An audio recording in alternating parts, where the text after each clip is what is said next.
It was my freshman year of college when I first met Eddie. We were both nervous, adjusting to life away from home, surrounded by unfamiliar faces and a whirlwind of responsibilities. At first, Eddie seemed like an ordinary guy, shy, unassuming, and a bit awkward. But there was something about him that I found intriguing. I remembered one night in our cramped dorm room. The walls were thin, and I could hear the laughter and music from the parties that raged in the hallways. While everyone else was having fun, I sat on my bed, studying for an upcoming exam, when I heard Eddie mumble to himself. It was an odd habit of his talking to himself when he thought no one was around. "Just lock the door," he whispered, almost as if he were reassuring himself. I looked up from my books, curious but hesitant to pry. "Hey Eddie, everything okay?" I asked, trying to break the tension. He glanced at me, his eyes wide.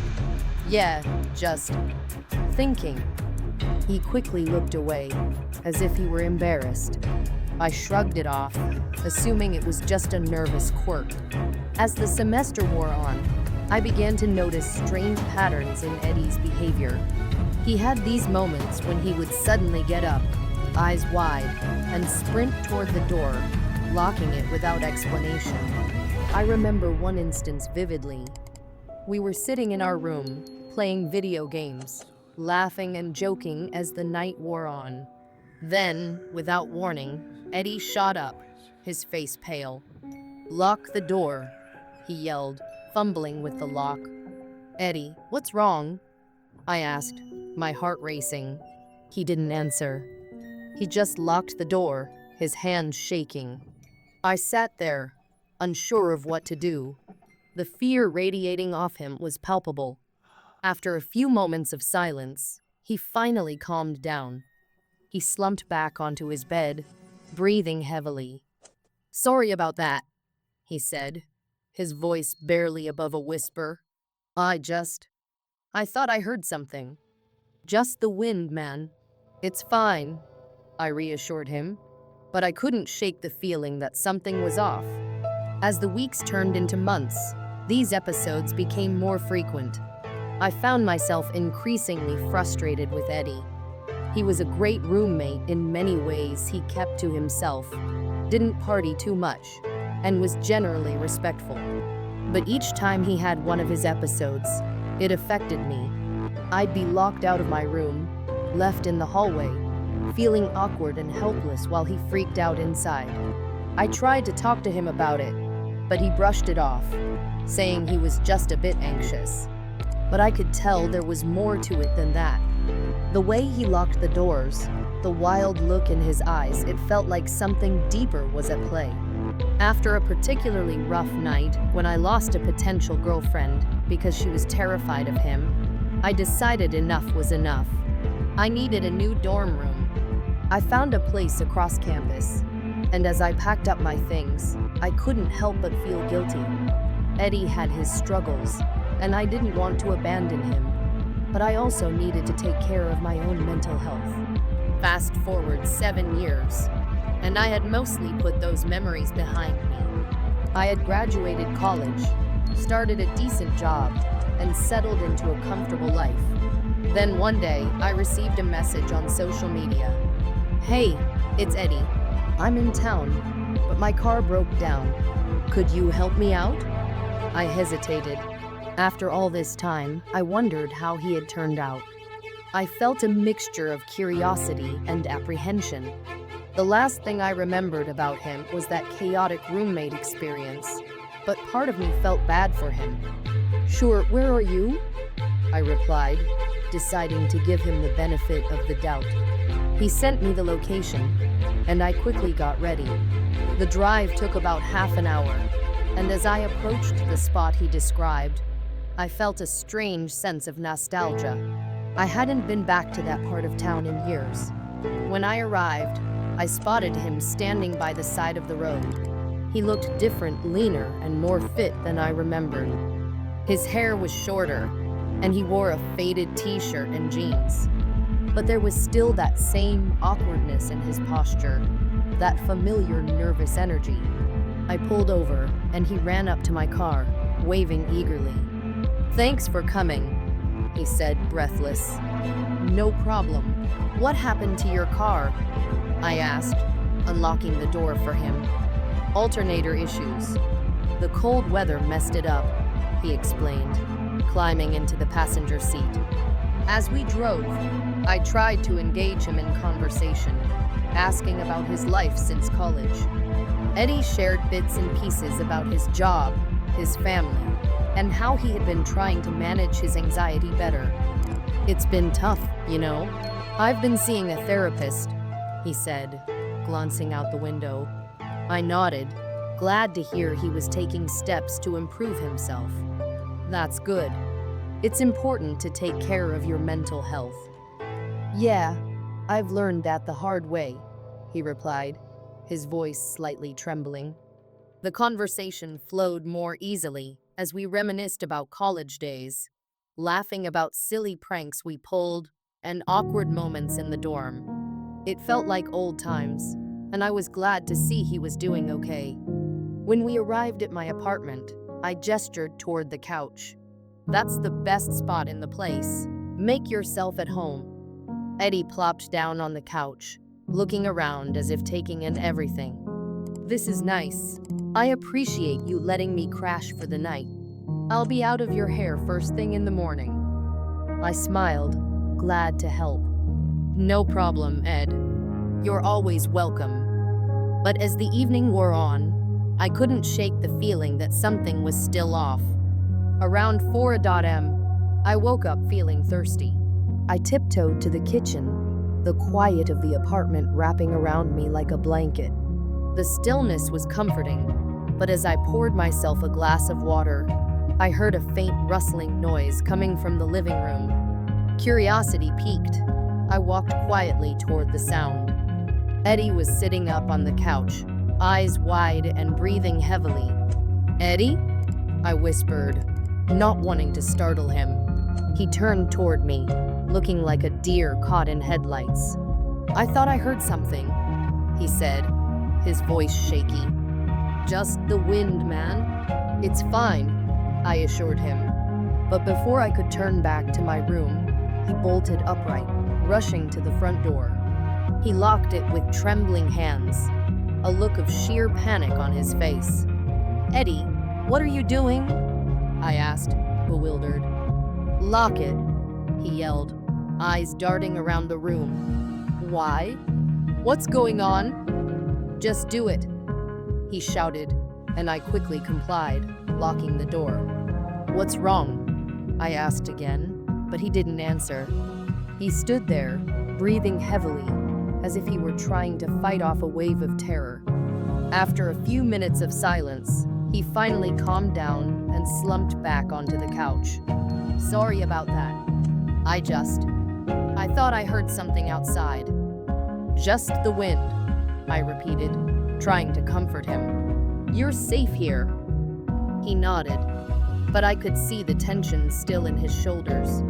"I don't know why I get like this," he said, voice barely above a whisper. "You said you were seeing a therapist. Have you talked about this?" "I don't think they'd understand," he mumbled. "Try me," I said, genuinely curious. He hesitated, then spoke. "When I was 8, I was home alone one night. I heard noises outside and thought I should lock the door. I didn't, and men broke in. They robbed us, but it felt like they were looking for something else." My stomach twisted at the thought. "Was anyone hurt?" He shook his head, but I could see the fear in his eyes. "No, but I've had this feeling ever since, like something is always watching me, waiting to get in." I wanted to comfort him, to assure him that he was safe, but something about his words sent chills down my spine. The thought of someone lurking outside, waiting to break in, was unsettling. Just then, a loud noise broke the silence, a scratching sound from the back of the apartment. "What was that?"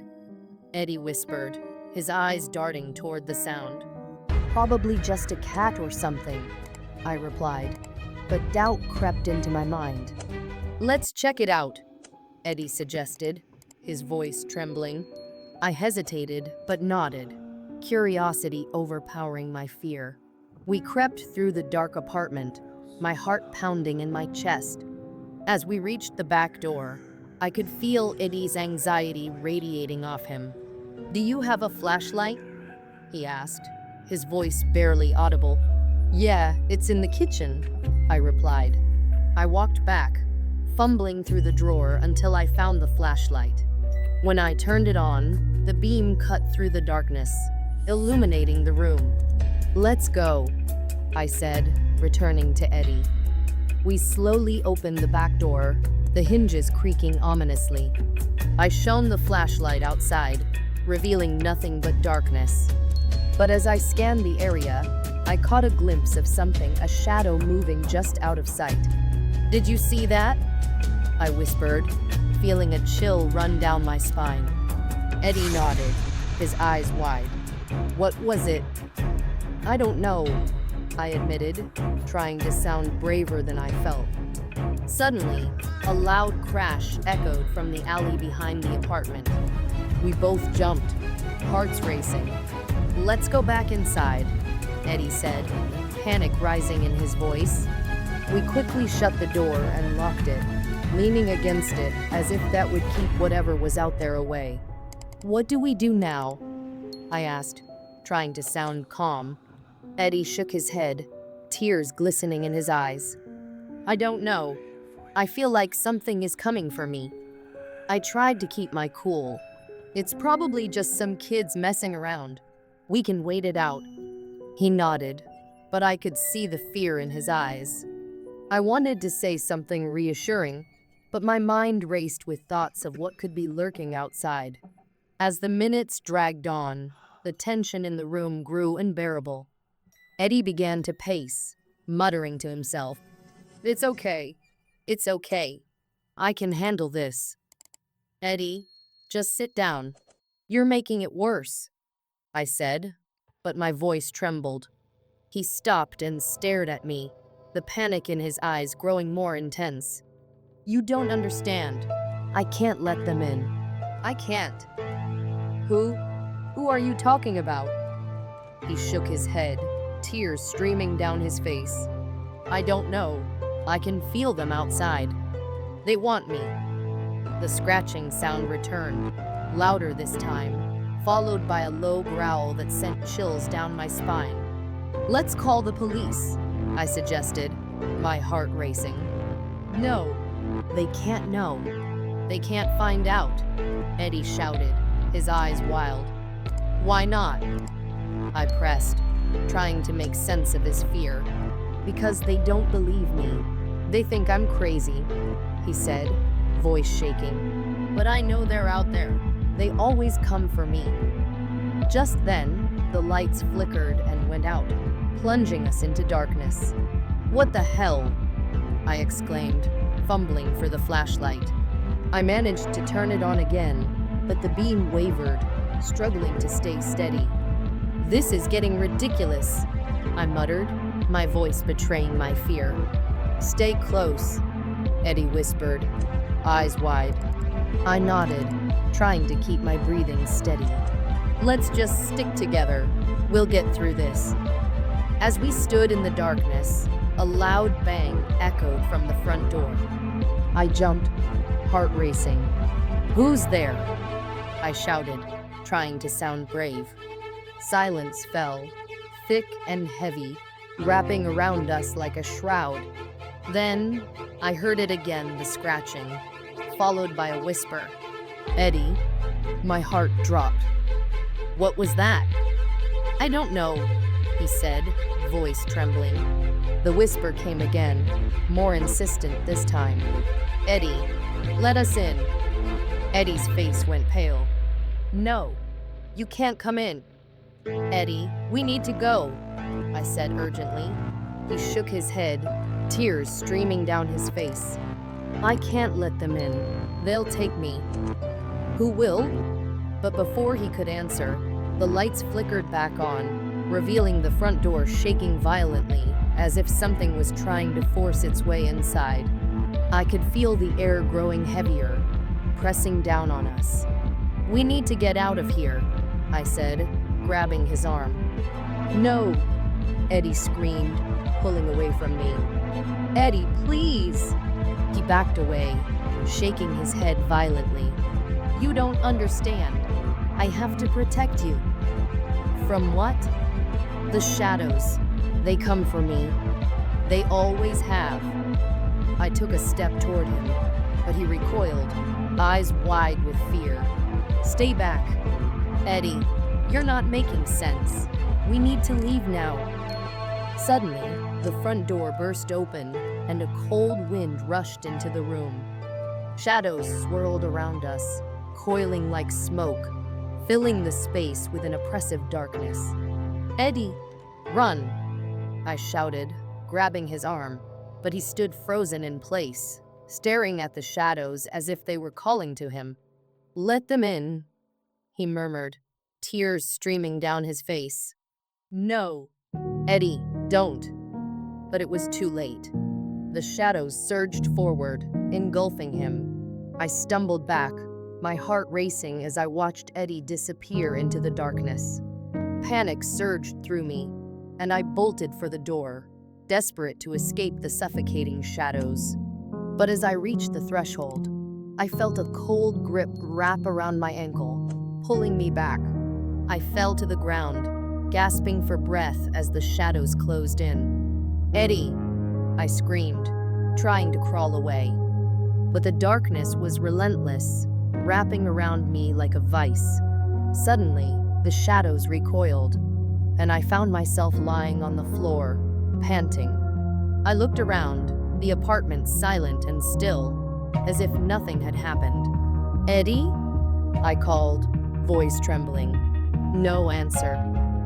Just an eerie silence, broken only by the sound of my own heart pounding in my chest. I got to my feet, stumbling toward the door, the chilling realization that I was alone sinking in. "Eddie, where are you?" As I stepped outside, the cold night air hit me like a slap in the face. I turned back, hoping to see Eddie, but the apartment stood empty and dark, as if it had never been inhabited. Days turned into weeks, and I tried to move on. I called the police, reported Eddie missing, but they found no trace of him. Friends and family offered their support, but no one truly understood the horror I had experienced that night. I moved away, hoping to escape the memories of that night, but the shadows lingered in my mind. I found myself checking locks, feeling eyes watching me from the darkness. Then, one night, as I was getting ready for bed, I heard it again, the scratching sound, followed by a whisper. "Eddie." I froze, heart racing. "Eddie, let us in." I stumbled back, panic rising in my chest. The memories flooded back, his fear, the shadows, the whispers. "No, you can't have me," I shouted, but the whispers grew louder, wrapping around me like a shroud. The door rattled, and I felt the cold grip of the shadows closing in. "Eddie!" I screamed, desperate to escape. But the darkness was relentless, and I knew I would never escape its grasp. In the days that followed, I couldn't shake the feeling that I was being watched. I avoided mirrors, fearful of what I might see. The shadows danced around me, a constant reminder of that fateful night. One evening, I sat on my couch, staring blankly at the wall, when I heard a knock on the door. My heart raced. "Who is it?" I called, voice trembling. "Eddie." I felt my breath hitch in my throat. The familiar whisper sent chills down my spine. "Eddie, is that you? Let me in." I stumbled back, fear coursing through me. "No, you're not real. Let me in, please." As I backed away, I could feel the shadows closing in, the whispers growing louder. I had to confront this fear once and for all. Taking a deep breath, I opened the door, ready to face whatever was waiting for me. But the hallway was empty. the shadows retreating into the darkness. I looked around, confused and terrified. Then I heard it again, a soft whisper echoing in my mind. "Let me in." I realized then that the shadows were not just a manifestation of my fears, they were a part of me. Eddie's presence lingered in the darkness, reminding me of the bond we had shared. "Eddie, I'm here," I whispered, tears streaming down my face. "I'm sorry. I should have been there for you." As if in response, the shadows swirled around me, wrapping me in their embrace. I felt a sense of calm wash over me. "Let me in." With a deep breath, I stepped forward, embracing the darkness. The whispers faded, replaced by a soft warmth enveloping me, comforting and familiar.